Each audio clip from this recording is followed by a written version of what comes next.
Hi everyone, welcome back to my channel. Today I'm going to show you how to draft an underarm dart and a waist dart. You could have like two darts, one concentrated on the under bust and one concentrated on the waist. Now I'm going to explain this to you in this video. You could have a dart at the under bust and not on the waist, and you can have that on the waist and not on the under bust. So it depends on where you want the dart to be concentrated. It could be only at the underarm or both waist, under bust and underarm. So here I just marked the neck depth and width and the shoulder measurements. We've done this basic bodice pattern before. If you know how to draft a basic bodice pattern, this is just it. You place your shoulder measurements, your armhole, you find the midpoint of your armhole, and then you come in by 1/2 inch on that point. It's just drafting your basic body's pattern. Then after placing your armhole line, you put your bust measurements on your armhole. After placing your bust measurement, you add your 1 inch sewing allowance, then you connect your armhole. The 1 inch or 1.5 inch, you could use 2 inches allowance, whichever one that suits you. So you connect your armhole point. So after that, I'm just taking my measurements. You place your under bust, your waistline measurement. So here is the under bust. I'm just marking your bust points. This is the bust point. You square it out across the page. Here I'm just labeling them, the under bust and the bust point. So you measure your under bust. From your under bust, you measure your waistline. You could come down by 4 inches or 3.5, depending on where you want the waistline to start from. Most times, some people add just 1 inch or 1.5 inch for the half cut or waistline. Then from the waistline, you measure 8, 9 or 10 inches for your hip depth. This hip depth depends on where you want the waist to start from then. Remember, the higher the waistline, the deeper the hip depth. So here I'm just taking the bust span, which is 4 inches. You place your bust span on your under bust, waistline, and on your chest line. So it's on this bust span we map out our darts.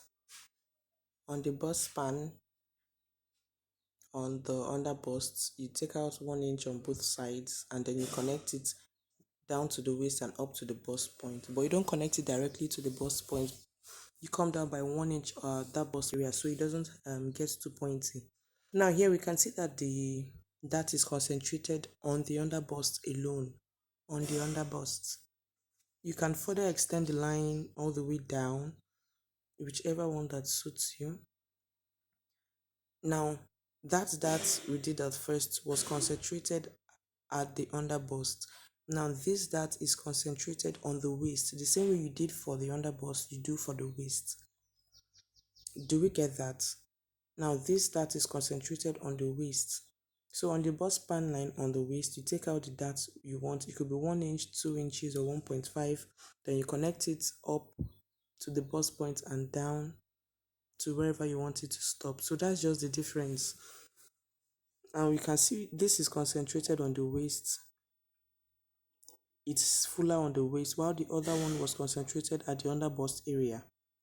So it's just easy. It's very simple. What I just did here was I placed my measurements with seam allowance. Now for your underarm dart, you come down by 3 inches from your armhole. and then you connect it up to the bust point. Now from the bust point, you could come down by 1 inch or so, so it doesn't get too pointy and meets at the bust point directly. And now just placing my dart, you place in your dart. It could be 1 inch on both sides or half inch on both sides, depending on what you want. So now this is it on. You can decide to eliminate the underarm darts if you don't want to use underarm darts, no problem. You can make use of only waist darts or only underbust darts. So I'm going to show you how to manipulate a dart for an underarm dart to be very full in the underarm, from the underarm area. You know, most times when you draft your underarm dart, most times you could make use of just 1 inch and you feel, oh, it won't make it very full. The bust area won't be as full as you desire, and then you decide to mark out 2 inches on both sides. Yeah, it's going to make it full, but not as full in that area as it's supposed to be. So I'm going to show you how to transfer your waist dart to your underarm. How to transfer your waist darts, like the darts you place from your waist all the way down to the blouse length. I'm going to show you how to manipulate it and transfer it to your underarm for fullness. So we already know what I'm doing, right? It's just basically what we did the other time. I'm just repeating what I did. Your neck depth and width, your shoulder slope, armhole line, your bust measurement with seam allowance. That's just what I'm repeating here.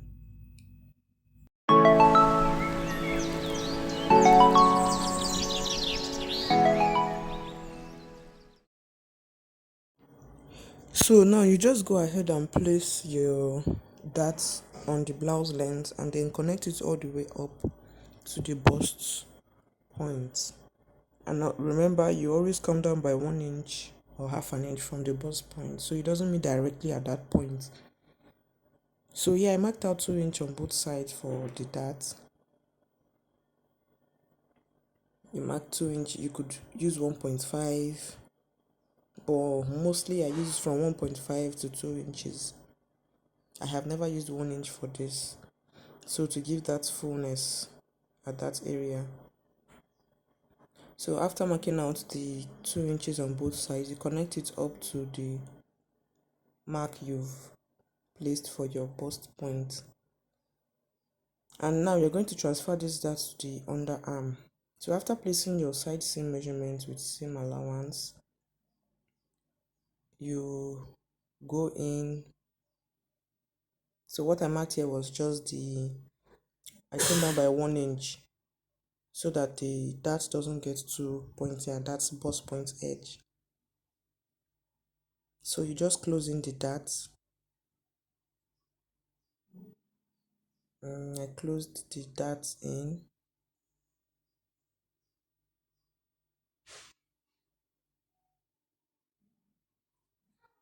Now make sure the lines align when you're closing it in.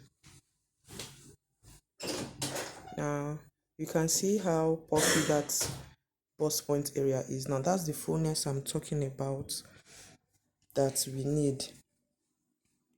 It's so full at that area now. So imagine if we are just to sew in that waist that we drafted at the blouse length. So even if you're making use of just this dart now, you can see how full it is on the bust point area. So here I'm just marking the measurement. On the blouse length, you place your hip measurement plus your seam allowance. Put in your waist measurement now. The reason why I'm doing it now is because when you close the darts, the lines, the shape would fall out. So you do it after closing the dart. Now after placing in the measurements, you connect it, you connect all the way up to the underarm. Just connect from the bust to the waist to the blouse length. So that's it. Now because this style is a more like a basque on the waist, yes, I'm going to come down by 1 inch on the waistline and then connect it down to the blouse length. You can make use of the end tip of the paper, whichever one you want. Also, you can connect, you could go up on from the blouse length by 3 inches or 2 inches, whichever way you want it. So the lower you go, the deeper the basque. So now on the underarm, I come down by 3 inches for the dart line. Then you connect up to the bust point area.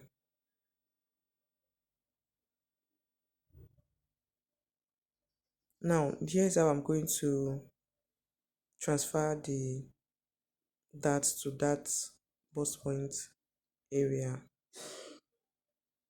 So we all know the essence of underarm dart is just so there is no line, that line on the dress, um, going across the body from the waist up. Not everyone really likes that. So then another way you can have that fullness and have your darts is by transferring it to your underarm and still have that shape and fullness you desire. So now I cut it out. Now after cutting it out, you're going to notice that the paper would settle, it would fall back to its natural state, so to say. Now you take the paper and place on another paper. Here I'm making use of a white paper so you can see what I'm doing clearly. You can use any kind of paper you want. It could also be a brown paper, but I'm just making use of white paper here so you can see what I'm doing very well. So you just glue down so it doesn't move here and there, and then you close it back. Now the reason I'm doing this is so I get the actual cutting by the side. Now you'd always notice that when you're manipulating that, once you close up a dart, the paper is never even until you open it up somewhere. Now this cutting is what I wanted to achieve. Now you can see it. If I had not done the closing in and cut it out straight, we are going to fall short of fabric on that area at the end of the day. So now that's just the 1 inch we came down from the bust point I remarked, and I'm reconnecting it. Now this is our new dart lines. I'm just reconnecting it on the white paper, and this is why I use the white paper so we can see it clearly. So this is just basically it. Now we can see our dart is at the underarm area. So after that, that's just basically it for the underarm dart. Now you can go ahead and do every other blouse stuffs you want on your bodies. The neckline, the shoulder line, you can do whatever you want. So for this blouse being more like an halter neck, we're going to go in from the shoulder points. You're going to go in more on the shoulder points, and then you cut it out afterwards. So this is it, guys. This is the underarm dart. When you sew it in, it's going to come out full like we we have it. So then it's just left for you to cut it out. You notice I'm not cutting directly on the line I marked there. That's just the seam allowance I left, just a little is to sew to join it with the facing or to turn it in with your bias. So this is it, just cut it out and your underarm dart is ready. you cut out the basque waist, and this is basically it. Well, on the waist you can decide to come in by half an inch or 1 centimeter for more shaping if you want to. It's not necessary, depending on how body fitted the person wants the dress to turn out. If they want it to be very shapy and bring out their curve, you can go ahead and do this. It would affect the measurement if the fabric is not a stretchy fabric. Well, the fabric I'm making use of here is a very stretchy fabric, so I didn't mind going in by 1 centimeter on the waistline